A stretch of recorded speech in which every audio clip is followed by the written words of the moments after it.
Oke, selamat datang di podcast Mata Persib, podcast yang akan membahas Persib secara lebih menukik. Review match antara Persib Bandung melawan Malut dengan skor 2-0 ya, dimenangkan oleh Persib dalam lanjutan BRI Liga 1 pekan ke-14.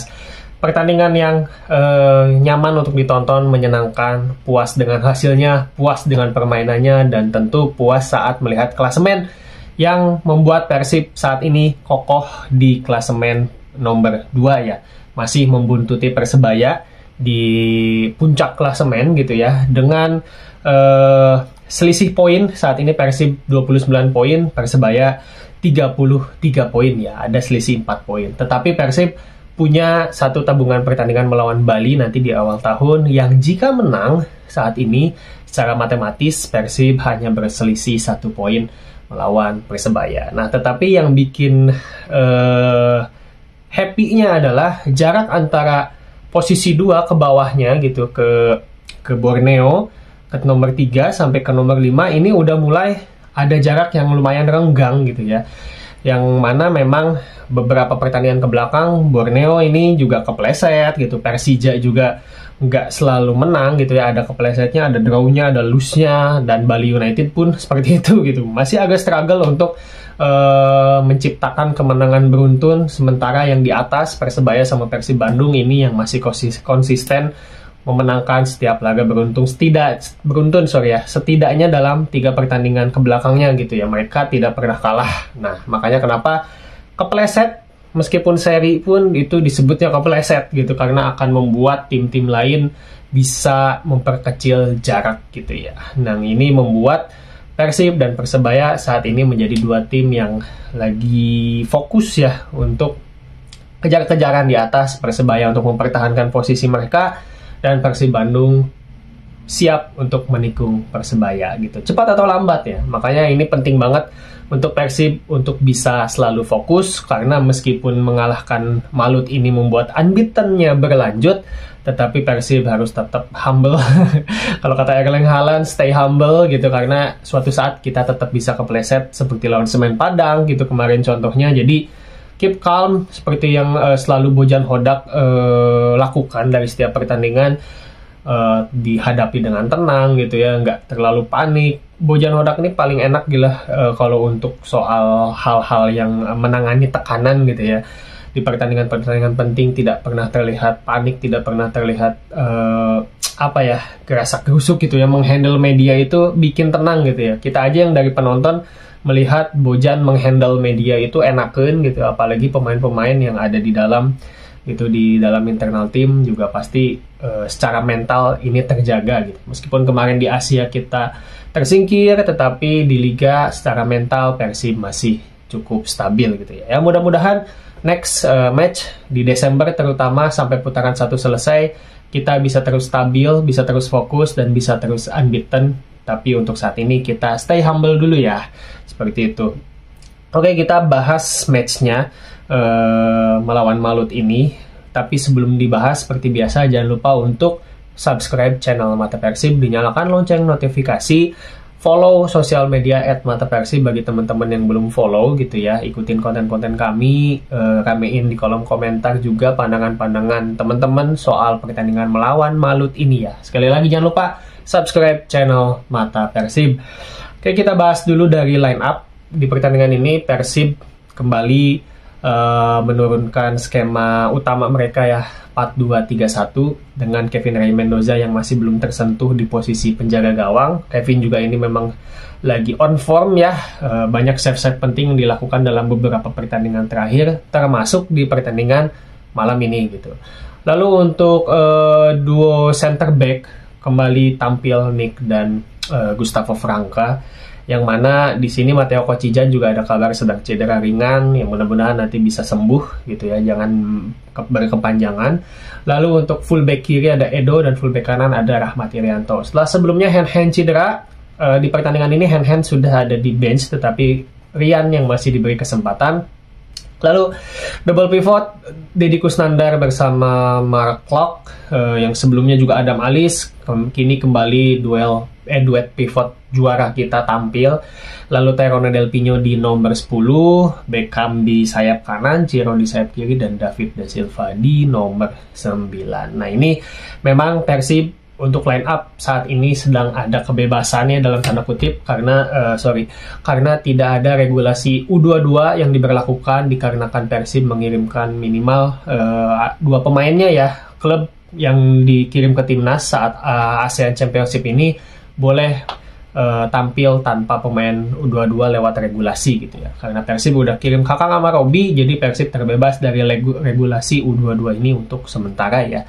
Kita nggak tahu nanti setelah paruh musim pertama selesai regulasi itu bisa dilanjutkan atau enggak. Yang pasti sih mudah-mudahan nggak perlu dilanjutkan ya, karena ya esensinya naon gitu memainkan U22, karena pemain muda U22, U20 kalau memang layak itu pasti ditampilkan gitu. Seperti Beckham dulu, seperti di beberapa klub lain juga kan banyak tumpuannya ada di pemain muda. Kalau memang layak, pasti pelatih pun akan menurunkan dan mengandalkan tanpa harus dipaksa ya dalam tanda kutip oleh regulasi. Dan ini line up yang perfect gitu ya saat ini, line up yang ideal ketika semuanya lagi dalam kondisi fit gitu. David Da Silva juga udah fit. Ini adalah line up ideal untuk Persib Bandung gitu. Oke, di babak pertama Persib langsung menggebrak. Jadi bermain dengan baris pertahanan yang cukup tinggi. Saat menyerang, struktur Persib itu hanya menyisakan 2 center back, yaitu Nick dan Gustavo ya, dengan shape 2-4-3-1 gitu. Ini cukup tinggi gitu ya.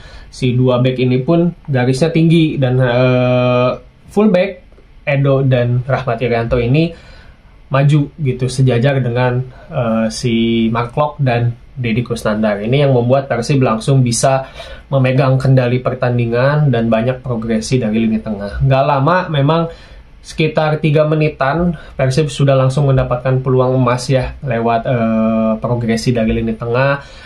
Ada kombinasi yang cantik gitu dari David Da Silva yang menemukan Tyrone Del Pino gitu ya di masuk ke kotak penalti, penetrasi dan berhadapan dengan kiper si Malut gitu ya, si Muhammad Fahri. Tapi sayang memang finishingnya Del Pino masih bisa ditahan sama Fahri dan menghasilkan corner kick gitu untuk Persib Bandung. Nah, corner kicknya ini menghasilkan gol gitu. Dan ini monggo untuk teman-teman komentar ya. Cuman kalau saya pribadi agak nggak inget kapan terakhir Persib bisa mencetak gol lewat skema corner kick langsung gitu ya.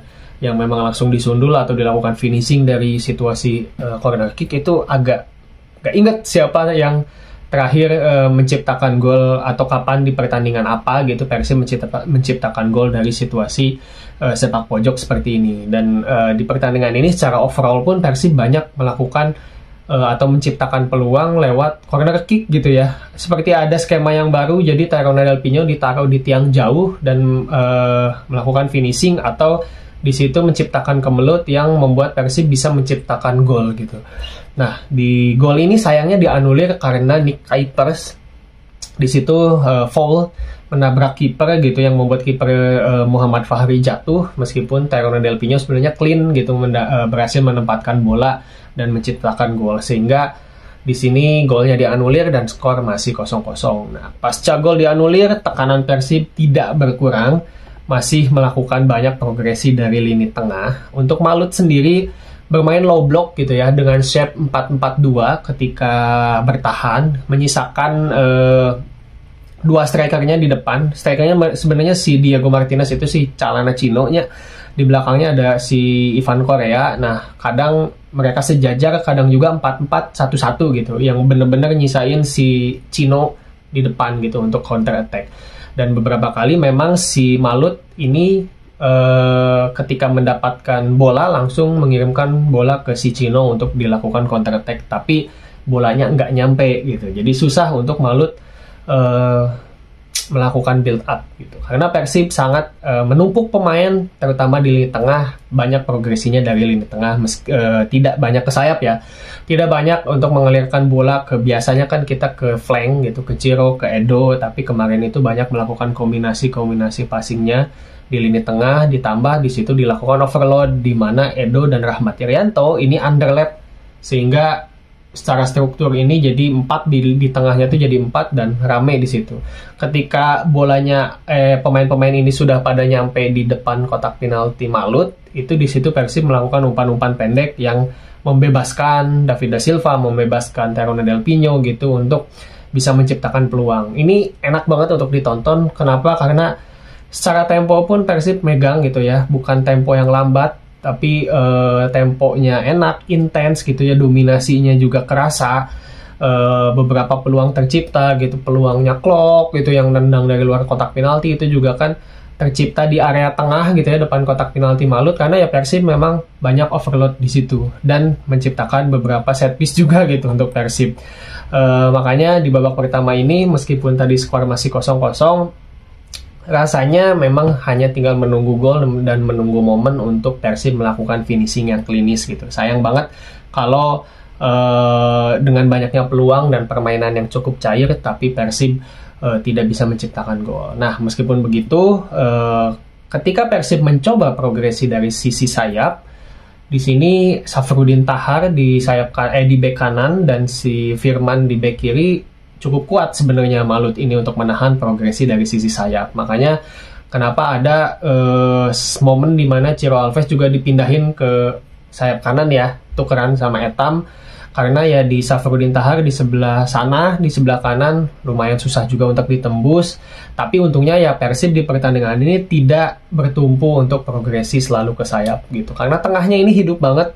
Makanya ketika sayap buntu ya geus gitu, lebih banyak bisa nembus juga ya dari tengah gitu, nggak usah ke sayap mah sesekali coba gitu. Tapi heat mapnya Persib jika ada gitu, saya yakin kemarin banyaknya justru dari tengah gitu. Dan Klok di sini sebagai box to box kemarin tampil top notch, keren gitu. Jadi momen-momennya tuh selalu pas, momentumnya tuh bener-bener jadi metronom penyerangan Persib itu kemarin Mark Klok. Seperti itu. Lalu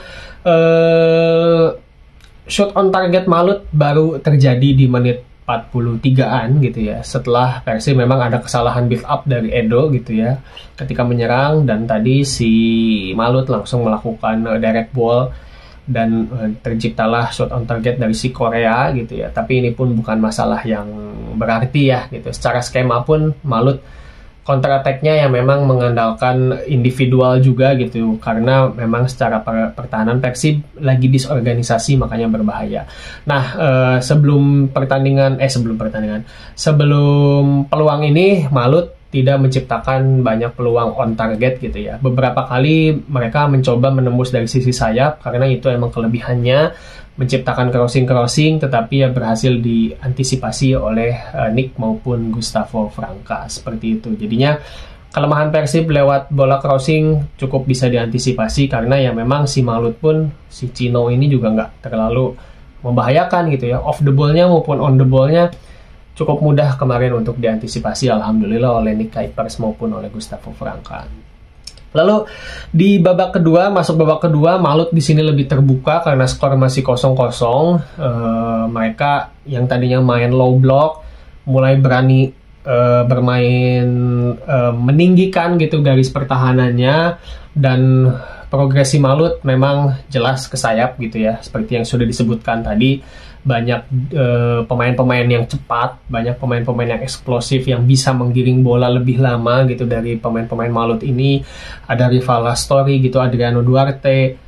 Ini pemain-pemain yang memang kalau aduan sprint gitu, kalau pemain Persib tidak cukup sabar, pasti kalah gitu ya untuk duel dengan pemain-pemain ini, karena cepat banget. Tetapi ya pemain-pemain Persib gitu bertahan dengan sistem, tidak dengan ego, tidak dengan emosi gitu ya. Bermain dengan sistem, menjaga organisasinya tetap supaya bisa selalu sejajar dan bisa saling cover gitu ya. Jadinya ya pada akhirnya si Adriano maupun Rivala Story ini tidak banyak menembus dan membahayakan. Sampai pada akhirnya beberapa perubahan dibuat oleh Malut gitu ya. Freds masuk, Yakob Sayuri masuk. Nah, di situ yang bikin sayap si Malut mulai menggebrak gitu ya. pergerakan Fred sama Jakob itu, aduh, licin pisan bener, ini membahayakan dan sangat membuat pertahanan Persib cukup perlu konsentrasi lebih gitu ya untuk menjaga pergerakan dari Fred dan Jakob Sayuri gitu.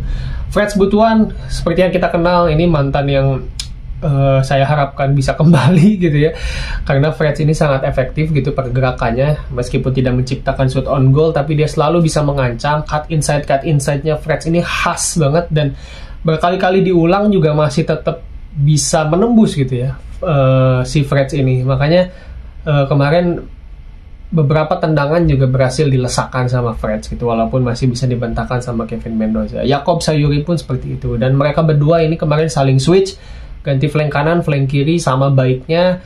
Dan ya ini Persib baru bisa mulai keteteran itu setelah kedua pemain ini masuk, karena yaitu Malut udah bermain lebih tinggi dan bola alirannya selalu dikirim ke mereka gitu. Cut inside yang membuat Malut juga bisa banyak pemain gitu ya di dalam kotak penalti Persib. Sementara si Cino tetap menjadi pemain nomor 9 yang mengelabui aja ya, bukan jadi target man yang selalu dikirim crossing, enggak, tetapi tumpuan serangan utamanya justru dari sayap. Dan mungkin Malut berharap pemain sayapnya ini yang bisa mencetak gol gitu ya, jadi nggak melulu bola diarahkan ke nomor 9-nya gitu. Nah, tetapi Persib berhasil mencuri keunggulan lewat Ciro Alves lewat skema corner kick. Nah ini tadi di pertandingan ini Persib memang ada peningkatan dari skema corner kick.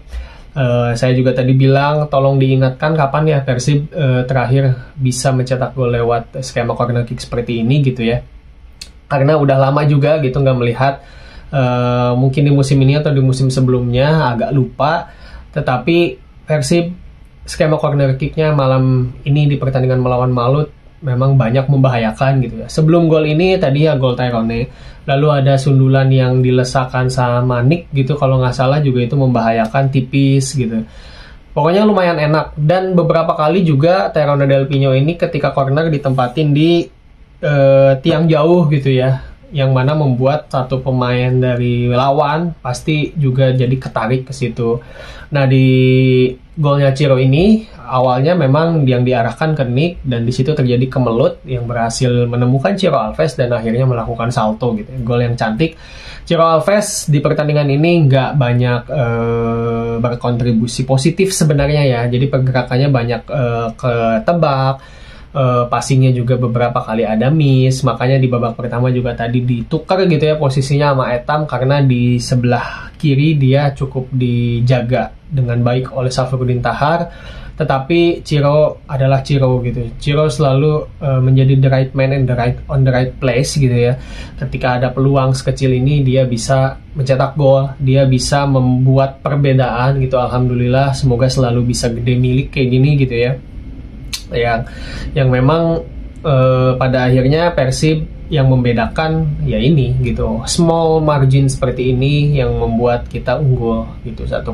Dan setelah unggul 1-0 Malut mulai kalut gitu ya. Jadi secara struktur, secara penyerangan tadi mulai panik gitu. Penyerangan masih dilakukan ke sisi sayap, tetapi solidnya ini beda lah ya. Kerasa secara mental mungkin juga kena di situ. Sehingga nggak lama kemudian, 10-12 menit kemudian, Persib berhasil memperbesar keunggulan menjadi 2-0 lewat gol David da Silva. Nah ini pun lewat skema yang Persib banget gitu ya. Dari dia build up dari bawah gitu dari Gustavo lebih tepatnya. Gustavo mendelay bola gitu, membawa bola sedikit lebih lama, lalu kemudian memberikan long ball direct gitu ya, direct tapi agak mendatar, kencang menemukan Tyrone Del Pino yang ada di depan. Itu top untuk passingnya Gustavo gitu ya. Dan Tyrone Del Pino di situ putar badan mengelabui backnya dari Malut gitu ya, Casio kalau nggak salah ya, yang kepancing gitu. Sehingga strukturnya Malut gitu, yang tadi 4 back di belakang kepancing 1, jadi si DDS bebas gitu. Nah ini yang membuat DDS ya kalau udah dikasih ruang kayak gitu, bawa bola sendiri one on one, selesai udah itu gitu kiper lawan, dan Persib bisa menggandakan keunggulan menjadi 2-0. Hanya dengan skema yang sangat sederhana lewat lewat passing Gustavo dan passing Terone bisa menciptakan gol. Kan Persib banget gitu ya, efektif gitu Persib yang kita kenal saat ini. Nah, inilah yang membuat perbedaan antara liga dan di Asia gitu ya. Tadi Malut yang sebelumnya setelah gol pertama tadi saya bilang secara mental mungkin lagi goyang, makanya mulai gerasak gerusuk, mulai nggak sabar ketika bola nyampe ke Tyrone. Sebenarnya di areanya Tyrone itu juga udah ada pemain Malut lain yang lebih dekat gitu ya, entah itu pemain asingnya atau Ahmad Basit kalau nggak salah, tetapi backnya malah nggak sabar dan maju gitu untuk menghadang Tyrone. Alhasil ya di situ meskipun Tyrone kalah jumlah 1-2, dia bisa membalikan badan, mengelabui dan menemukan David da Silva gitu. Nah, ini struktur yang bisa dipancing kayak gini ini dilakukan di Asia susah gitu. Celah-celah seperti ini tuh di Asia harus lebih jeli lagi untuk dicari gitu ya. Makanya Persib kemarin kesulitan di Asia karena secara struktur ini pada disiplin untuk tim-tim Asia gitu. Beda dengan tim di Liga ya, ketika ada kesalahan seperti ini tuh Persib bisa menemukan celahnya dan bisa memanfaatkan setidaknya untuk jadi peluang emas. Tetapi kalau di Asia susah untuk mancing kayak gini gitu. Lawan Lion City juga kemarin kalau nggak karena capek, stamina-nya udah menurun, ya itu juga salah satu faktor yang Persib bisa menang juga. Nah, tapi kemarin susah lah nyari momen-momen kayak gini. Kesalahan lawan bisa dimanfaatkan dengan baik. Ya mudah-mudahan nanti, ya ini keluar konteks sedikit ya, tahun depan Persib pasti lebih matang di Asia karena sudah lebih bisa mengukur diri dan mengenal tipikal lawan di Asia itu seperti apa. Yang mana jarang terjadi momen-momen seperti kesalahan back Malut ini terjadi di Asia gitu. Kita bisa mengukur level kita ada di mana dengan seperti ini. Oke, itu Persib unggul 2-0. Setelah unggul 2-0, Persib sudah lebih nyaman. Maluku juga udah mulai kesulitan gitu ya. Masuk beberapa pemain pengganti seperti mana Attila Stusen, Alwi Slamet, Victor Mansarai juga gitu di posisi striker. Sempat memperkecil ketinggalan tapi ternyata offset gitu ya si Mansarai. Dan Persib juga di menit-menit akhir itu ada beberapa peluang yang berhasil di save oleh Kevin Ray Mendoza gitu. Jadi clean sheet sampai akhir pertandingan, alhamdulillah. Dan total save Kevin Mendoza di pertandingan ini juga cukup banyak, yaitu 5 save yang membuat dia ya ini reward bagi dia, itu clean sheet. Terus alhamdulillah tadi gol yang si Mansara itu bisa itu lengah gitu ya dari pertahanan Persib, yang membuat kalau nggak clean sheet itu sayang gitu sebenarnya, karena Kevin sudah tampil bagus gitu di pertandingan ini. Cuman alhamdulillahnya itu dianulir gitu. Dan passing sukses di pertandingan ini dicetak oleh Gustavo Franca dengan 52 passing. Nah, ini juga membuktikan kalau Gustavo ketika main dalam skema 4 back gitu ya bisa lebih baik gitu ya ketimbang ketika bermain dengan skema 5 back atau 3 center back gitu. Gustavo ini tipikal back yang bisa membawa bola gitu ya, bisa ngedelay gitu ya, bisa holding, membaca permainannya itu dengan mancing kayak gitu kayak di proses gol kedua kayak tadi gitu. Build upnya, passingnya juga enakan, tetapi nggak tahu kenapa ketika bermain dengan skema 3 center back, Gustavo yang kita lihat seperti di pertandingan melawan Malut ini perannya seperti berkurang gitu, seperti ada limitasi dari perannya. Ya mungkin ada pembagian peran dengan Nick, dengan Matteo atau dengan Kakang gitu ya ketika bermain dengan 3 center back, tetapi ketika bermain dengan skema 2 center back ini duet dengan Nick, Gustavo lebih hidup gitu. Passing itu banyak diserahkan ke Gustavo role-nya. Untuk banyak dribbling ke depan itu Gustavo gitu. Sementara Nick yang kita tahu memang secara speed cenderung lebih lambat, ya banyak jaga zona aja di belakang. Jadi pembagiannya itu lebih jelas ketika bermain dengan 4 back. Dan kita bisa tarik lagi ke belakang gitu. Banyak kesalahan individu Gustavo itu ya saat Persib bermain dengan skema 5 back gitu. Entah kenapa ya, ini entah kebetulan atau gimana, tetapi Gustavo ini memang kuatnya ketika bermain dengan skema 4 back. Ya mudah-mudahan bisa terus berlanjut ya gitu. Ketika untuk ingin mendominasi pertandingan, mendominasi permainan itu ya Persib bagusnya bermain dengan skema 4 back gitu yang udah terlihatnya. Tetapi ketika ingin bermain aman ya dengan 5 back. Ya, cuman ya itu anehnya ketika bermain dengan 5 back, ketika secara jumlah ini banyak pemain di posisi pertahanan di kotak penalti, tapi kok Persib malah lebih banyak kebobolan dengan skema-skema yang jauh lebih sederhana seperti crossing gitu ya, duel yang sebenarnya Persib nggak kalah jumlah tapi kalah duel gitu ya. Tapi ketika bermain dengan 4 back, Persib justru malah lebih solid. Ya itu Bojan pasti lebih tahu lah ya pendekatan mana yang cocok melawan siapa nanti gitu. Tetapi faktanya adalah tadi Gustavo lebih perform ketika bermain dengan skema 4 back. Seperti itu mungkin untuk review pertandingan melawan Malut ini gitu ya. Pasca melawan Malut sudah mulai banyak rumor-rumor gitu ya, rumor Freds akan kembali lah, rumor A, B, C gitu. Kita nikmati karena sebentar lagi juga kalau nggak salah tanggal 19 sudah mulai dibuka untuk transfer window gitu ya. Nanti koreksi kalau salah ya, tetapi memang di Desember ini udah mulai dibuka lagi dan Persib pasti udah mulai bakalan berbenah. Kita tahu semua pemain kesayangan kita, Mailson D5 sepertinya memang akan didepak ya. Bojan juga beberapa pertandingan terakhir sudah nggak banyak memberikan menit bermain. Tadi dikasih menit bermain gitu ya, tetapi ya di ala Bodorna gitu. Selalu melakukan momen-momen yang lucu. Tadi Mailson menabrak lock gitu, terus ada momen yang dia bolak-balik, tapi pada akhirnya crossingnya juga nggak terlalu bagus tuh. Lapur gitu.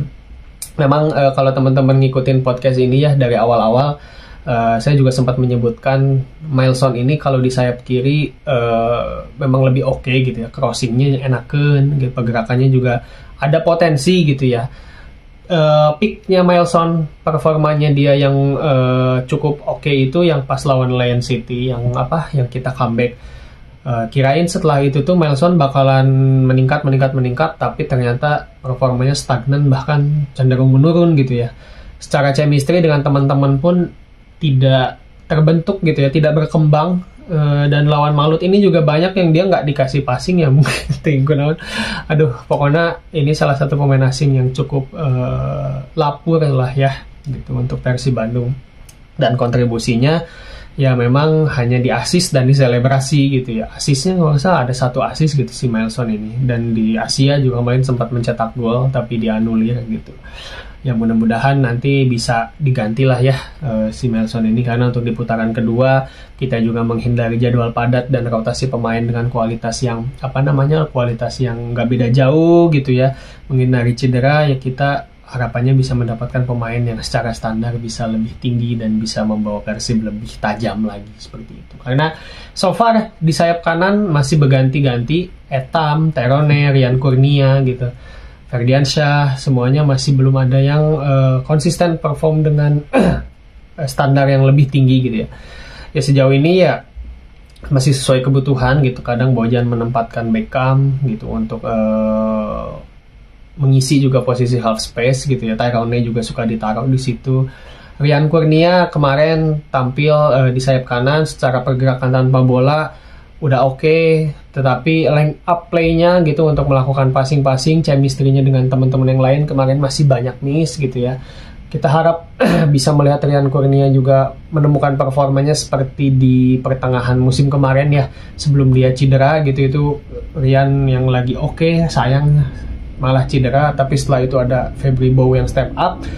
Nah ya mudah-mudahan nanti di putaran kedua ada pemain baru gitu ya. Harapannya sih bek kanan ya, seperti yang di polling teman-teman isi juga waktu itu kita di Instagram, banyak yang menginginkan ada bek kanan masuk gitu ya, bek sayap lah ya, kalau enggak ya emang posisi striker cadangan David da Silva takutnya cedera ya. Tapi kita lihat nanti Bojan yang lebih tahu kebutuhannya. Kalau striker sebenarnya selama David fit dan Dimas juga fit, ini kualitasnya sih masih bisa digantikan lah ya gitu. Makanya yang saat ini rada urgent menurut saya pribadi adalah di posisi sayap. Ketika Ciro udah pergerakannya banyak ketebak, kadang sering buntu, ya kita butuh pemain sayap yang bisa ngasih variasi, dan tentu sih di back sayap itu perlu banget. Zalnando sudah ada hawar-hawar akan dibawa pulang karena Bule ternyata cedera panjang gitu. Nah untuk yang bek kanannya ini Irianto perform alhamdulillah ketika menggantikan hand, tetapi kita tetap butuh bek kanan yang murni gitu ya, dan bisa memberikan yaitu variasinya ini, karena musim masih panjang, Persib perlu rotasi dan perlu juga variasi ketika serangan-serangan udah mulai kebaca. Oke, gitu aja mungkin untuk reviewnya. Sampai ketemu lagi nanti lawan Barito, review match melawan Barito di 18 Desember. Mudah-mudahan juga bisa berlanjut unbeaten-nya. Sebelum ditutup, jangan lupa untuk subscribe channel Mata Persib, jangan lupa untuk di-follow sosial media @matapersib dan nyalakan lonceng notifikasi serta ramein pendapat teman-teman. Koreksi juga kalau tadi ada pendapat yang salah di kolom komentar. Oke? Sampai jumpa, hidup Persib. Assalamualaikum warahmatullahi wabarakatuh.